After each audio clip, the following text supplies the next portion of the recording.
pessoal, boa noite, eu espero que estejam todos bem, com seus amigos, suas famílias. Esse vídeo é basicamente para comentar o que vem pela frente. Vocês já devem ter recebido o retorno da segunda atividade. Esse retorno ele é autoexplicativo, portanto eu quero me dirigir a vocês sobre a atividade final e sobre o processo de recuperação. Eu chamo a sua atenção porque no plano de atividades vocês vão encontrar detalhadamente o que nós esperamos com relação ao formato da atividade final. Ali está especificado número máximo de páginas, mas principalmente está especificado que nós esperamos que esse trabalho ele tenha duas partes e que essas partes tenham peso igual. Essas duas partes são uma síntese e uma análise fundamentada nos textos e conteúdos da disciplina. Eu quero enfatizar isso muito, porque não é incomum que se gaste muito espaço na síntese e que se gaste pouco espaço, pouco investimento, pouca dedicação à análise, que é certamente a parte mais difícil. A outra coisa que eu quero registrar é que essas duas partes não são desconectadas. No momento que vocês estiverem fazendo a síntese, vocês vão estar fazendo escolhas e vão estar pontuando, destacando na síntese aspectos que depois vocês vão querer retomar na análise. Então, eu recomendo que a síntese seja organizada, evidentemente, de uma maneira lógica, sequencial, seguindo a lógica do texto, e que antes de iniciar a análise, vocês releiam a sua síntese e identifiquem, destaquem os pontos que são os pontos críticos que merecem uma análise mais aprofundada. E que essa análise, evidentemente, toma como referência os textos que nós trabalhamos na disciplina. Para que isso aconteça de uma maneira bem sucedida, é indispensável que vocês revejam os textos. Ainda que nessa segunda atividade tenha havido uma interlocução mais interessante com os textos, ainda persistem problemas de entendimento, ainda persistem leituras muito superficiais ou muito pontuais. Se não for recuperado antes da tarefa final, da atividade final, isso vai ter um peso, vai ter um ônus no seu trabalho. Então, o meu aconselhamento é: retomem as respostas, o arquivo que está oferecido com todas as perguntas e respostas. Ali estão indicados pontos de fragilidade que, ainda que sejam de um aluno ou de uma aluna, podem servir como alerta para os demais, e também que isso seja feito antes de debruçar-se sobre o texto objeto de síntese e análise. E claro, quando vocês forem fazer análise, vocês vão fazer trabalhando com os textos de referência da disciplina junto, não é? Bom, vocês têm até o dia 10 de maio para realizar essa atividade. Não, evidentemente, aconselho que não deixem para a última hora e que busquem o apoio com os tutores. Os tutores têm recorrido a mim e nós temos trabalhado juntos no aconselhamento dos alunos que buscam esse apoio. Façam isso, utilizem esses dias para qualificar o desenvolvimento do seu trabalho.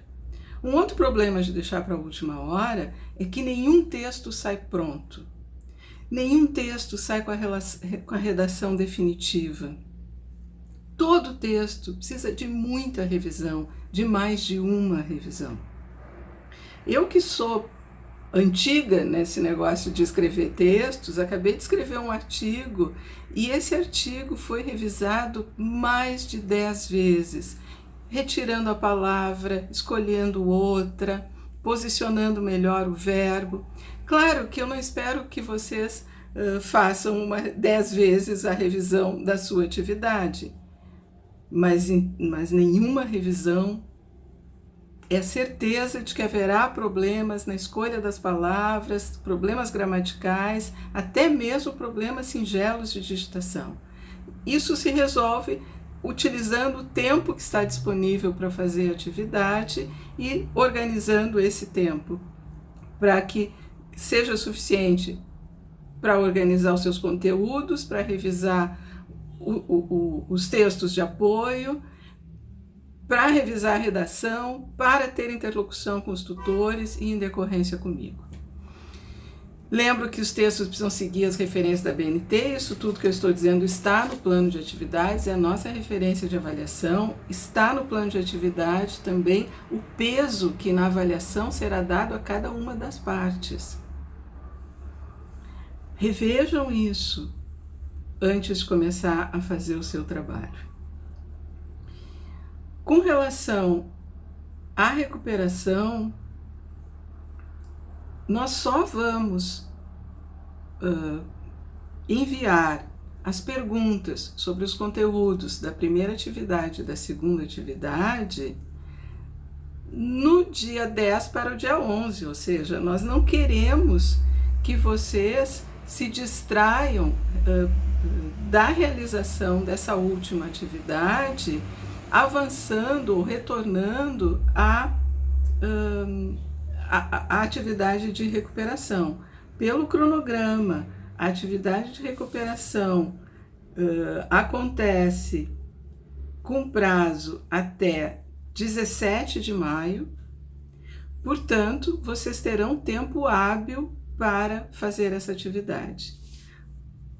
No plano de atividades está dito ali que a atividade de recuperação será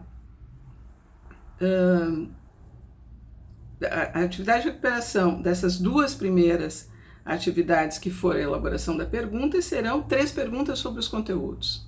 Vocês vão receber essas perguntas, então, terminado o prazo para realizar a última tarefa, que é 10 de maio, e vocês terão, então, 3 perguntas relativas à primeira parte da disciplina, para os que precisam recuperar essa parte, 3 perguntas relativas aos conteúdos da segunda parte da disciplina. As perguntas vão ser objetivas, referidas ao texto, ou seja, quando eu elaborar a pergunta eu vou dizer, na parte tal do texto, ou na página tal, o autor menciona tal coisa, e aí eu farei a pergunta.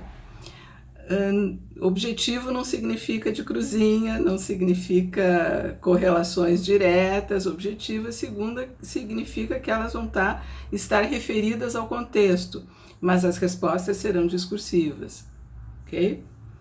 Bom, mas isso é tema para nós nos preocuparmos a partir do dia 10 de maio. Então eu quero tranquilizá-los no sentido de reafirmar que o nosso objetivo na disciplina é que vocês desenvolvam os seus talentos, as suas qualidades na leitura, na reflexão, na redação, na apreensão de conteúdos, na articulação de ideias e na articulação de ideias com o contexto de práticas. E isso nós vamos fazendo e vamos chegando juntos. Eu penso que todas essas recomendações que eu faço sobre a redação, sobre revisar, sobre escolher bem as palavras, não são academicismo. Quando nós fazemos um relatório de atividades no nosso espaço de trabalho, quando nós fazemos um projeto no nosso espaço de trabalho, nós escolhemos palavras, nós revisamos texto, nós buscamos comunicar objetivamente as ideias. É a mesma coisa. Não é mais complicado, não é uma invenção, não é a escrita acadêmica, ela é uma escrita lógica. Assim como a nossa escrita no nosso cotidiano de trabalho também é uma escrita lógica. Então eu quero que vocês... eu não quero, com essas recomendações que eu estou fazendo sobre revisar, sobre deixar tempo, etc., signifiquem que essa tarefa é uma tarefa muito difícil, etc. Não é, é uma tarefa na qual todos nós que já passamos pelo processo de graduação, que já fizemos nosso trabalho de conclusão de curso, todos nós que temos experiência cotidiana de trabalho, estamos habituados a fazer. Então, eu apenas insisto em que o tempo que está disponível para que isso seja feito seja muito aproveitado. Bom, era isso que eu queria mencionar, que eu quero mencionar e mencionei nesse pequeno vídeo, que tem mais um sentido de orientá-los para a conclusão dessa tarefa. E, como eu mencionei, utilizem o apoio dos tutores e reitero que os tutores e eu estamos trabalhando juntos no apoio a que a disciplina seja concluída da melhor maneira possível. Bom trabalho a todas e todos.